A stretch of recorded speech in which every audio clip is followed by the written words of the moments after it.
Kaveri interview attend பண்ணுறதுக்காக வந்திருக்காங்க. எல்லா ஃபைலையும் கேட்குறாங்க. உள்ளே கொண்டு போய் கொடுக்குறாங்க. கௌதம் பார்த்துட்ருக்காரு. எல்லா ஃபைலையும் பார்க்குறாரு. பார்க்கும்போது இதில் காவேரின்னு இருக்கே. உடனே விஜய்க்கு ஃபோன் பண்ணி சொல்கிறாரு, உன்னோட ஒய்ஃபோட பேர் வந்து காவேரி தானே அப்படின்னு கேட்குறாரு. ஆமாம், நீ எதுக்காக ஃபோன் பண்ணியிருக்க? நீ காரணம் இல்லாமல் எனக்கு ஃபோன் பண்ண மாட்டியே அப்படின்னு விஜய் கேட்குறாரு. இல்லை, உன்னோட மிஸ்ஸஸ் இங்கே வந்திருக்காங்க அப்படின்னு சொல்கிறாரு. அதை கேட்டோன்னே விஜய் சொல்கிறாரு, அப்படியா, சரி சரி, நீ இன்டர்வியூ எடுத்துக்கிட்டே இரு, நான் வந்துடுறேன் அப்படின்னு சொல்லிட்டு ஃபோனை கட் பண்ணுறாரு விஜய். கட் பண்ணிவிட்டு அங்கேருந்து ஸ்பீடாக வராரு. எல்லாரையும் கௌதம் வந்து இன்டர்வியூ எடுத்துக்கிட்டே இருக்காரு. ஆனால் காவேரி மட்டும் எடுக்கவே இல்லை. லாஸ்ட்டில் காவேரியை கூப்பிடுறாங்க. உள்ளே வராங்க. வந்தவொடனே ஃபைலெல்லாம் வாங்கி பார்க்குறாரு. பார்த்துட்டு உங்களோட வீக்னஸ் என்ன, உங்களோட ஸ்ட்ரென்த் என்ன அப்படின்னு கேட்குறாரு. அப்படியே விஜய் வந்து டோரை ஓப்பன் பண்ணிவிட்டு வந்து சொல்கிறாரு, ரெண்டுமே நான் தான் அப்படின்னு சொல்கிறாரு. அப்படியே காவேரி திரும்பி பார்க்குறாங்க. பார்த்தோன்னே உள்ளே வராரு. அப்படியே காவேரி எழுந்துக்கிறாங்க. உட்காரு காவேரி, உட்காரு அப்படின்னு சொல்லிட்டு இருக்காரு. எதுக்காக காவேரி, எதுக்காக நீங்கள் என்கிட்ட பேச மாட்டேற அப்படின்னு சொல்கிறாரு கௌதம். ஓகே, நான் போயிடுறேன், நீங்கள் 2 பேரும் பேசிக்கங்க அப்படின்னு சொல்லிட்டு அங்கேருந்து அப்படியே கௌதம் வெளியே போகிறாரு. உட்காரு காவேரி, உங்ககிட்ட நான் பேசணும் அப்படின்னு சொல்லிட்டு கூப்பிட்டு காவேரி கீழே உட்கார வைக்கிறாரு. 2 பேருமே சேர்ந்து உட்காந்து பேசிகிட்டு இருக்காங்க. எதுக்காக காவேரி இப்படி பண்ண? நான் ஃபோன் பண்ணால் கூட நீ எடுக்க மாட்டேறேன். உன்னை நான் எங்கெல்லாம் போய் தேடுறது? எதுக்காக என்னை விட்டுட்டு போன காவேரி? ஏன் இப்படி பண்ண? என்னை யார் பார்த்துப்பா அப்படின்னு சொல்லிட்டு அப்படியே ஃபீல் பண்ணி கேட்குறாரு. அப்படியே காவேரி அமைதியாக இருக்காங்க. எதுவுமே பேசவே இல்லை. இங்கே பாருங்கள், நீங்கள் தானே என்னை போன்னு சொன்னீங்க அப்படின்னு சொல்லிட்டு காவேரி சொல்கிறாங்க. இங்கே பாரு, நான் உன்னை போன்னு சொன்னால் அது மனசார நான் சொல்லியிருப்பேனா? என் கூட வாழ்ந்திருக்கல, என்னை பற்றி உனக்கு தெரியாதா? நான் விளையாட்டுக்கு தான் சொன்னேன்னு உனக்கு தெரியாதா அப்படின்னு விஜய் சொல்கிறாரு. இங்கே பாருங்கள், நீங்கள் விளையாட்டுக்கு சொன்னீங்களோ என்ன சொன்னீங்களோ தெரியாது. நான் கான்ட்ராக்ட் முடிஞ்ச உடனே தான் நான் எங்கள் வீட்டுக்கு வந்தேன். இப்போது எனக்கு இருக்கிறது என் குடும்பம் தான். என் குடும்பம் என்னால் ரொம்ப பெரிய ஒரு கஷ்டத்தில் இருக்காங்க. இப்போ அதை நான் சரி பண்ணியே ஆகணும். நான் அவங்க கூட தான் இருக்கேன், அவங்களுக்கு நான் ஆறுதலாக தான் இருக்கேன் அப்படின்னு காவேரி சொல்கிறாங்க. சரி காவேரி, நீ அவங்களுக்கு ஆறுதலாக இருக்க, ஓகே. அப்போ எனக்கு யார் இருக்கா அப்படின்னு விஜய் சொல்கிறாரு. உங்களுக்கு தான் அங்கே வெண்ணிலா இருக்கால்ல, அவள் உங்களை பார்த்துப்பா அப்படின்னு காவேரி சொல்கிறாங்க. என்னது வெண்ணிலாவா? எதுக்காக நீ இப்படி பேசிகிட்டு இருக்க காவேரி? கொஞ்சம் கூட என்னை பற்றி யோசிக்கவே மாட்டியா? என் மனசு முழுக்க நீ தாண்டி இருக்க, நீ தான் என் பொண்டாட்டி அப்படின்னு அப்படியே கையை பிடிக்கிறாரு. அப்படியே கையை பிடிச்சி அப்படியே ரொம்ப ஃபீல் பண்ணுறாரு. அப்படியே கிட்ட வராரு. அப்படியே வந்துட்டு தாவடியில் கை வைக்கிறாரு. பார்த்தோன்னே அப்படியே காவேரி கையை எடுத்து விடுறாங்க. இங்கே பாருங்கள், இது என்ன உங்கள் வீடு நினச்சிட்டிங்களா? இது ஆஃபீஸ் அப்படின்னு சொல்கிறாங்க. ஏன் காவேரி என்னை இப்படி பண்ணிகிட்டு இருக்க? என்னால் உன்னை மறக்கவும் முடியாது. நீ தாண்டி என் பொண்டாட்டி, எங்கடி என்னை விட்டுட்டு போக போகிற? எங்கேயுமே நீ போகக்கூடாது அப்படின்னு விஜய் சொல்கிறாரு.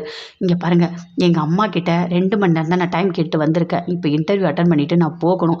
அப்படி நான் போகலைன்னா எங்கள் அம்மா எல்லாமே தப்பாக கற்பனை பண்ணிக்கிட்டு பயங்கரமாக அழுவாங்க. நான் போகணும் அப்படின்னு காவேரி சொல்கிறாங்க. என்னடி, நான் பேசிகிட்டே இருக்கேன், போகணும்னு சொல்லிகிட்டே இருக்கேன். என்னை விட்டுட்டு போனால் என் மனசு எவ்வளோ கஷ்டப்படும். என்னால் டெய்லி தூங்கக்கூட முடியல. நீ இல்லைனா என்னால் இருக்க முடியாதுன்ற விஷயம் உனக்கு தெரியும் தானே? தெரிஞ்சு என்னை ஏன்டி இப்படி சாவடிக்கிற அப்படின்னு சொல்லிட்டு அப்படியே கையை பிடிக்கிறாரு. இல்லைங்க, தயவு செய்து என்னை புரிஞ்சுக்கோங்க. நான் எங்கள் வீட்டில் தானே இருக்கேன். நான் எங்கள் வீட்டில் இருக்கவங்களுக்கு எந்த கஷ்டத்தையும் நான் இனிமேல் கொடுக்க விரும்பலை. எங்கள் அப்பாவுக்கு அப்புறம் நான் தான் அப்படின்னு காவேரி சொல்கிறாங்க. சரி, அவங்களுக்கு ஆறுதலாக நீ இருக்க, எனக்கு யார் இருக்கா சொல்லு. என்னை எதுக்காக இப்படி கஷ்டப்படுத்துகிற? வா, நம்ம வீட்டுக்கு போகலாம் வா அப்படின்னு கூப்பிடுறாரு. இங்கே பாருங்கள், என்னால் அங்கே வரவே முடியாது, புரியுதா?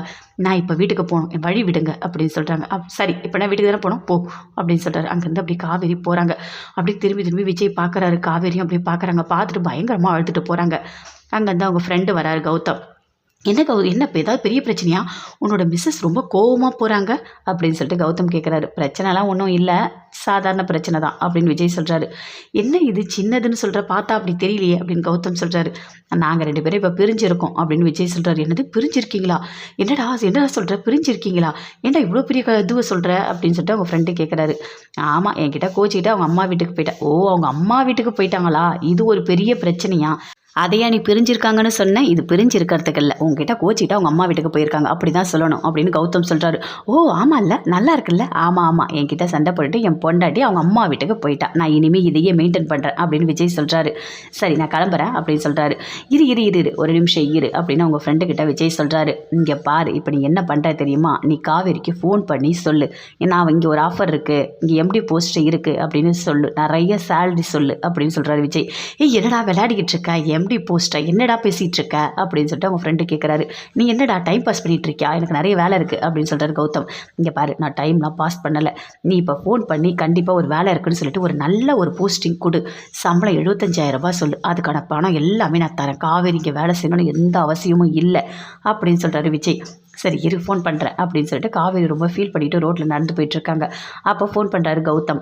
இங்கே பாருங்கள், இப்போ இன்டர்வியூ வந்து அட்டன் பண்ணிட்டு போகிறீங்கல்ல, இங்கே வந்துட்டு உங்களுக்கு ஆஃபர் இருக்குது, நீங்கள் வந்து இங்கே ஜாயின் பண்ணிக்கோங்க, உங்களுக்கு சம்பளம் 75,000 ரூபாய் அப்படின்னு சொல்கிறாரு. அதை கேட்டோன்னே அப்படியே காவேரிக்கு கோபமாக வருது. ஓ, 75,000 ரூபாய் சம்பளம் தரீங்களா எனக்கு அப்படின்னு சொல்கிறாங்க.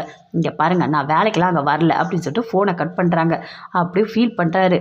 கௌதம் சொல்கிறாரு, இங்கே பாரு, உன் பொண்டாட்டி நல்லா தெரியுது நம்ம 2 பேரும் ஃப்ரெண்டுன்னு சொல்லிட்டு, அதனால் இனிமேல் இங்கே ஆஃபீஸ்க்கெலாம் வரமாட்டேன்னு சொல்லிட்டாங்க. ஏன்டா இப்படி பண்ணிகிட்டு இருக்க அப்படின்னு சொல்லிட்டு கௌதம் கேட்குறாரு. சரி விடு, நான் பார்த்துக்கிறேன் அப்படின்னு சொல்லிட்டு விஜய் அங்கேருந்து கிளம்புறாரு. வீடு ஃபுல்லாக பெயிண்ட் அடிக்கிறாரு குமரன், சூப்பராக அடிக்கிறாரு. அங்கே நிவினும் இருக்காரு. அண்ணா என்னண்ணா இப்படி அடிச்சிருக்க பெயிண்ட்டு, சூப்பராக இருக்குண்ணா, ரொம்ப நல்லா பண்ணியிருக்கேன் அப்படின்னு சொல்கிறாரு நிவின் குமரன் கிட்ட. இதெல்லாம் சாதாரண விஷயம் என்ன அப்படின்னு குமரன் சொல்கிறாரு. அதுக்குள்ளே ஹவுஸ் ஓனரும் வராரு. வந்த உடனே பெயிண்ட்லாம் நான் முடிச்சிட்டேன் அப்படின்னு சொல்கிறாரு. சரிப்பா நீ வந்துரு அப்படின்னு சொல்கிறாரு. உள்ளே போய் பாருங்கள், பெயிண்ட்லாம் சூப்பராக பண்ணியிருக்காரு அப்படின்னு சொல்லிட்டு நிவின் சொல்கிறாரு. அதில் என்னப்பா இருக்குது, உங்கள் வீடு இனிமேல் நீங்கள் தான் இருக்க போகிறீங்க, நீங்கள் பார்த்தா போதும் அப்படின்னு ஹவுஸ் ஓனர் சொல்கிறாரு. ஆமாம், சாமான்லாம் எடுத்துகிட்டு வந்துட்டிங்களா அப்படின்னு கேட்குறாரு. ஆமாம், கொஞ்சம் கட்டில் மட்டும் எடுத்துகிட்டு வந்திருக்கேன் அப்படின்னு குமரன் சொல்கிறாரு. இருங்க, இதில் 10,000 ரூபா இருக்குது, இருந்தாங்க அப்படின்னு கொடுக்குறாரு. என்னப்பா பால் காசு அன்றைக்கி தானே பணம் தரேன்னு சொன்னேன் அப்படின்னு சொல்கிறாரு. இல்லை பரவாயில்ல, நான் எடுத்துகிட்டு வந்துட்டேன், பணம் கிடச்சிடுச்சு அப்படின்னு சொல்லிட்டு குமரன் கொடுக்குறாரு. அதை ஹவுஸ் ஓனர் வாங்கிக்கிறாரு. சரிப்பா சரி.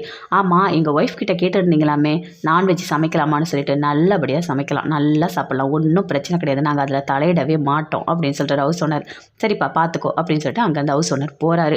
அந்த கட்டிலெல்லாம் பார்க்குறாரு. அண்ணா இதெல்லாம் எடுத்து உள்ளே போட்டுடலாமா அப்படின்னு நிவின் கேட்குறாரு. ஏன் நிவின் நீ பண்ண போகிற, நான் ஆளுங்களை வச்சு உள்ளே தூக்கி போட்டுக்கிறேன், ஒன்றும் பிரச்சனை இல்லை அப்படின்னு சொல்லிட்டு குமரன் சொல்கிறாரு. என்னென்ன இப்படி பேசிகிட்டு இருக்க, இது நம்ம வீடு தானே, நான் தூக்குறேன் நீ தூக்குனேன் அப்படின்னு சொல்லிட்டு 2 பேருமே சேர்ந்து எல்லா பாத்திரத்தையும் எடுத்து உள்ளே போடுறாங்க. அப்படியே காவேரி ரொம்ப ஃபீல் பண்ணிகிட்டே வராங்க. விஜய் பேசின எல்லாத்தையுமே ரோட்டில் அப்படியே யோசிச்சுட்டு அப்படியே அழுதுகிட்டே வராங்க. பயங்கரமாக ஃபீல் பண்ணுறாங்க. என்ன பண்ணுறதுன்னு தெரியல. அப்படியே அழுதுகிட்டே வீட்டுக்கு வராங்க. வந்த உடனே கேட்குறாங்க அவங்க அம்மா, என்னடி போனி இன்டர்வியூக்கு ஏதாவது வேலை கிடச்சிதா அப்படின்னு சொல்லிட்டு. இல்லைம்மா, போய் இன்டர்வியூ அட்டன் பண்ணேன், ஆனால் எனக்கு அது செட் ஆகலை, வேறு ஏதாவது வேலை பார்க்கணும் அப்படின்னு காவேரி சொல்கிறாங்க. அப்படியா, உனக்கு பிடிக்கலையா அப்படின்னு சொல்லிட்டு கங்காவும் கேட்குறாங்க. ஆமாம், எனக்கு அந்த வேலை வந்து சரியாக இல்லை அப்படின்னு சொல்கிறாங்க. சரி விடு, இந்த வேலை இல்லைன்னா என்ன, வேறு வேலை பார்த்துக்கிட்டா போச்சு, நிறைய வேலை இருக்குது அப்படின்னு கங்கா சொல்கிறாங்க. ஆமாக்கா, கண்டிப்பாக வேறு ஏதாவது ஒரு இன்டர்வியூ அட்டன் பண்ணிவிட்டு வேறு ஒரு வேலை பார்த்துட்டு போயிடணும் அப்படின்னு காவேரி சொல்கிறாங்க. சரின்னு சொல்லிட்டு அப்படியே உள்ளே போகிறாங்க. எதுவுமே பேசவே இல்லை. உள்ளே போயிட்டு அப்படியே ரொம்ப வருத்தமாக தான் உட்காந்துட்ருக்காங்க. பயங்கரமாக ஒரு மாதிரி ஃபீல் பண்ணிகிட்ருக்காங்க. அப்படியே கங்கா பார்க்குறாங்க. பார்த்துட்டு கிட்ட போகிறாங்க. என்னடி ஏதாவது காவேரி ஒரு மாதிரி இருக்க, ஏதாவது பிரச்சனையா, நீ வரவில்லைங்க விஜயை பார்த்தியா அப்படின்னு கேட்குறாங்க. இல்லைக்கா அதெல்லாம் ஒன்றும் பார்க்கலக்கா, எனக்கு கொஞ்சம் மனசு கஷ்டமாக இருக்குது, அவ்வளோதான், வேறு ஒன்றும் இல்லை அப்படின்னு சொல்லிட்டு காவேரி சொல்கிறாங்க. அப்படியே கங்கா ஃபீல் பண்ணுறாங்க. எப்படியாவது விஜய் காவேரி 2 பேரும் சேர்த்து வச்சிடணும், இவ எப்போவுமே விஜயோட சேர்ந்து வாழணும், அந்த நிலைமை சீக்கிரமாக வரணும், அம்மா கிட்ட எப்படியாவது எடுத்து பேசணும் அப்படின்னு சொல்லிட்டு கங்கா மனசுக்குள்ளேயே அப்படி நினச்சிட்ருக்காங்க. விஜய் ரொம்ப ஃபீல் பண்ணிட்டாரு. ஃபீல் பண்ணிவிட்டு அப்படி வண்டி ஓட்டிகிட்டே போகிறாரு. அப்படி ஃபீல் பண்ணிட்டாரு. காவேரி கிட்ட பேசுனது எல்லாத்தையுமே நினச்சி பார்க்குறாரு. ஏண்டி என்னை விட்டுட்டு போனேன், நான் உன்னை கூப்பிட்டா கூட நீ வீட்டுக்கு வரமாட்டேன், இனிமேல் நான் என்ன தான் பண்ண போகிறேன்னு தெரியல, உனக்கு எப்போ புரிய போகுது, எப்போ பார்த்தாலும் நீ வெண்ணிலாவை பற்றியே பேசிகிட்டு இருக்க, வெண்ணிலாவுக்கு எப்போ சரியாகணும் எனக்கே தெரியல, அப்படியே சரியானாலும் நான் கொண்டு போய் விட்டுருவேன், கண்டிப்பாக புரிய வைப்பேன், நீ எதுக்காக வெண்ணிலாவை நினச்சி இப்படி பயப்பட்டேன்னு எனக்கு ஒன்றுமே புரியல அப்படின்னு சொல்லிட்டு விஜய் அப்படியே மைண்ட் வைஸில் அப்படியே மறுபடியும் மனசுக்குள்ளேயே நினச்சிக்கிட்டு அங்கே வந்து அப்படியே வீட்டுக்கு போகிறாரு. போனோடனே அப்படியே ஒரு மாதிரி ஃபீல் பண்ணிகிட்டே போகிறாரு. தாத்தா பார்க்குறாரு. பார்த்துட்டு கேட்குறாரு, என்னப்பா விஜய் ஒரு மாதிரி இருக்க, என்ன காவேரிங்க பார்த்தியா அப்படின்னு கேட்குறாரு. ஆமாம் தாத்தா, நான் பார்த்தேன் தாத்தா அப்படின்னு விஜய் சொல்கிறாரு. பார்த்தியாப்பா, பேசுனியா, என்னப்பா காவேரி வீட்டுக்கு வரேன்னு சொன்னாலா அப்படின்னு தாத்தா சொல்கிறாரு. இல்லை தாத்தா, அவள் பயங்கரமாக கோவத்தில் இருக்கா, கான்ட்ராக்டை பற்றி மட்டும்தான் பேசுகிறா, நீங்கள் தானே என்னை வீட்டை விட்டு அனுப்புனீங்க, நானாக வந்தேன் அப்படின்னு சொல்கிறா. கரெக்டு தான், காவேரி சொல்கிறதும் கரெக்ட் தான், இருந்தாலும் நீ சொன்னியா எல்லாமே, நான் வந்து தெரியாமல் பண்ணிட்டேன், எல்லாமே எடுத்து சொன்னியா அப்படின்னு தாத்தா சொல்கிறாரு. நான் சொன்னேன் தாத்தா, வீட்டுக்கு வான்னு கூட நான் கூப்பிட்டேன், ஆனால் அவள் அதெல்லாம் எதையுமே காதில் வாங்குற மாதிரியே தெரியல, தயவு செய்து என்கிட்ட பேசாதீங்கன்னு சொல்லிட்டா அப்படின்னு விஜய் வந்து ரொம்ப ஃபீல் பண்ணி சொல்கிறாரு. சரி விடுப்பா, கொஞ்சம் ஆற போடு, காவேரி நீ பார்த்துட்டல, அதுவே போதும், கண்டிப்பாக நீங்கள் 2 பேரும் சேர்ந்து வாழ்வீங்க அப்படின்னு தாத்தா சொல்கிறாரு. அப்படியே ரொம்ப ஃபீல் பண்ணுறாரு விஜய். இல்லை, நான் என்ன சொன்னாலும் அவள் கேட்குற மனநிலையிலே இல்லை, எப்போ பார்த்தாலும் எங்கள் அம்மா ஏதாவது சொல்லுவாங்க, எங்கள் அம்மா என்ன நினைக்கிறாங்களோ அதான் இனிமேல் நான் பண்ணுவேன், எங்கள் அம்மா தான் வேணும் அப்படின்னு சொல்கிறா. எனக்கு கேட்கவே ரொம்ப கஷ்டமாக இருக்குது தாத்தா அப்படின்னு விஜய் சொல்கிறாரு. நான் பண்ண ஒரே தப்பு கான்ட்ராக்டை போட்டது, அதுவும் கடைசி வரைக்கும் நான் மறைச்சது, நான் ஃபன் பண்ணணும்னு சொன்ன எல்லாமே இன்றைக்கி இவ்வளோ பெரிய சீரியஸ் ஆகணும்னு நினச்சி கூட பார்க்கல தாத்தா, எனக்கு ரொம்ப கஷ்டமாக இருக்குது, நான் கையை பிடிச்சி வீட்டுக்கு வான்னு காவேரி கூப்பிட்டேன், அப்போ கூட அவள் அதை கண்டுக்கவே இல்லை. நான் வீட்டுக்கு போகணும், நான் போயிட்டு வரேன்னு சொல்லிட்டு அங்கேருந்து கிளம்பிட்டா அப்படின்னு சொல்லிட்டு விஜய் ரொம்ப ஃபீல் பண்ணுறாரு. சரி விடு விஜய், இப்போ தானே ஆரம்பிச்சிருக்க, இன்னும் கொஞ்சம் கொஞ்சம் அப்படியே மனசு மாறும், கண்டிப்பாக மாறும், காலம் எல்லாத்தையுமே மாற்றும் அப்படின்னு தாத்தா சொல்கிறாரு. விஜய் ரொம்ப ஃபீல் பண்ணிவிட்டு அப்படியே மாடிக்கு போகிறாரு. கடவுளே, எப்படியாவது காவேரி விஜய் 2 பேருமே சேர்ந்து வாழணும். என் பேரனை பார்க்கவே எனக்கு கஷ்டமாக இருக்குது. என் பேரன் காவேரியோட சேர்ந்து வாழணும். அப்படி ஒரு சூழ்நிலை கண்டிப்பாக உருவாகணும். காவேரியோட மனசு மாறணும் அப்படின்னு சொல்லிட்டு தாத்தா ரொம்ப ஃபீல் பண்ணுறாரு. பாட்டி அப்படியே பார்க்குறாங்க, எதுவுமே பேசவே இல்லை. என்னங்க, என்ன ஏதோ ஒரு விஜய் சொல்லிட்டு போகிறான், என்ன சொன்னான் அப்படின்னு சொல்லிட்டு பாட்டி கேட்குறாங்க. இல்லைம்மா, அதெல்லாம் ஒன்றும் இல்லை, அவன் ஏதோ ஆஃபீஸில் ஒரு வேலை இருக்குது, அதை தான் சொல்லிட்டு போகிறான் அப்படின்னு.